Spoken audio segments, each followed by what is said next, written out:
தெரியல. ஓகேண்ணா. இப்போ இந்த போட்டியில் என்ன 4 பேர் இருக்காங்க. இன்னொருத்தர் வந்து சீமான். எப்படிண்ணா பார்க்குறீங்க?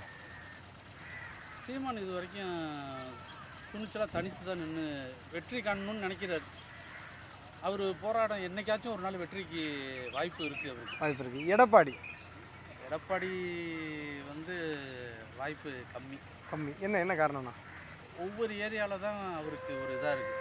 இப்போ வந்து டோட்டலாக எடுத்துக்கிட்டிங்கன்னா குறிப்பிட்ட ஏரியாவில் தான் எடப்பாடி, பாதி ஏரியாவில் ஓபிஎஸ், பாதி ஏரியாவில் டிடிவி, பாதி ஏரியாவில் சசிகலா.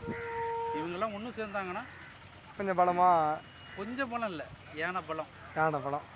விஜய் விஜய்க்கு வந்து இளைஞர்கள் தான் இருக்காங்களே ஒழிஞ்சு, நம்ம வந்து ஃபஸ்ட்டு இன்னும் அரசியல் வந்து அவர் வந்து இவர் சீமான் வந்து ரொம்ப கஷ்டப்பட்டு எல்லாத்துலேயும் ப்ரூவ் பண்ணி ஓட் பேங்கை ஏற்றி வச்சுருக்காரு.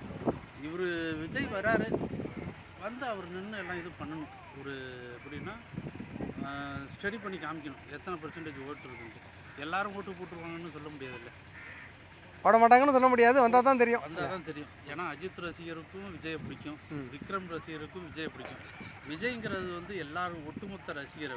அவர் வந்து ஒரு தனிப்பட்ட ஆள் இல்லை, எல்லாருக்கும். அதேமாரி எல்லாருக்கும் ஒரு இது ஆட்சிங்கு வரும்போது அவங்க பார்ப்பாங்க.